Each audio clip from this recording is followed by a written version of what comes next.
நெடுங்காலமாய் காத்திருக்குதல் இருதயத்தை இளைக்க பண்ணும். விரும்பினது வரும்போதோ ஜீவ விருட்சம் போல் இருக்கும் என்று கர்த்தருடைய வார்த்தை சொல்லுகிறது. ஒவ்வொரு மனிதனும் சில காரியங்களுக்கு சில நாட்கள் காத்திருப்பான்.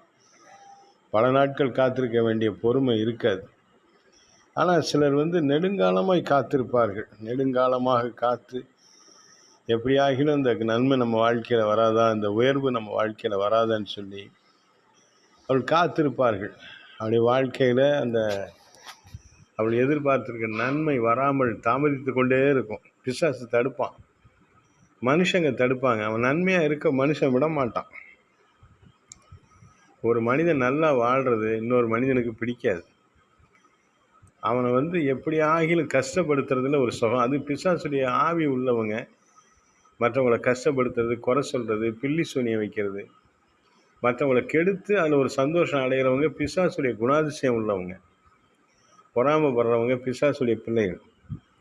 மற்றவங்களை வஞ்சிக்கிறவங்க, மற்றவங்களுடைய சொத்துக்களை அபகரிக்கிறவங்க பிசாசுடைய பிள்ளை, சாத்தான்.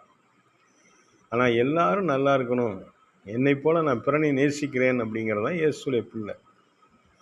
நன்மை செய்கிறவன் தான் கர்த்தருடைய பிள்ளை. சிலர் நன்மைக்காக காத்திருப்பாங்க, ஆனால் மனுஷன் அந்த நன்மையை கெடுத்துக்கிட்டே இருப்பான். இன்னொரு மனுஷன் நீங்கள் எதிர்பார்த்துருக்கிற நன்மையை அவர் கொடுப்பார். ஆனால் நெடுங்காலமாக நீங்கள் காத்திருக்கும் பொழுது நிறைய விஷயங்களை கர்த்தருடைய சமூகத்தில் கற்றுக்கொள்வீங்க. நிறைய காரியங்கள் உங்களுக்கு தேவன் கற்றுக் கொடுப்பார். நிறைய நன்மைகளை சுதந்திரிப்பீங்க.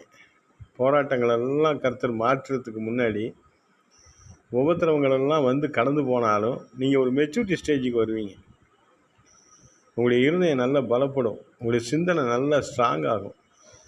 உங்களுடைய வாழ்க்கையில் நீங்கள் ஒரு நல்ல ஒரு முதிர்ச்சிக்கு இந்த சாத்தானை மிதிப்பீங்க.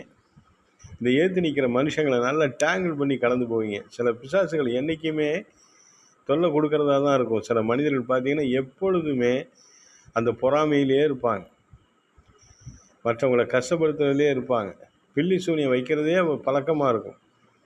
பொருளாசை உடையவங்களாக இருப்பாங்க, விபச்சார பாவத்தில் இருப்பாங்க. அவங்களுக்கு எவ்வளோ சொன்னாலும் மனம் திரும்ப மாட்டாங்க, மற்றவங்களையும் கஷ்டப்படுத்துவாங்க. இவன் தான் துன்மார்க்கன். ஆனால் இந்த துன்மார்க்கனெல்லாம் ஜெயிக்கிறதுக்கு இந்த காத்திருக்கிற இந்த காலகட்டத்தில் கர்த்தர் உங்களுக்கு தாளந்துகளை கொடுப்பார். பிசாசை ஜெயிக்க, கெட்ட மனிதர்களை ஜெயித்து முன்னேற, உங்களுக்கு குறிக்கப்பட்டிருக்கிற ஆசீர்வாதத்தை நீங்கள் பெற்றுக்கொள்வதற்கு கர்த்தர் உங்களை ஆசீர்வதிப்பார், தகுதிப்படுத்துவார். கலங்காதீங்க, தைரியமாக கர்த்தரை துதிக்க ஆரம்பிங்க. கர்த்தருடைய கிருபை உங்களோடு கூட இருக்கிறது. ஆமேன், அல்லேலூயா. கர்த்தருக்கு ஸ்தோத்திரம்.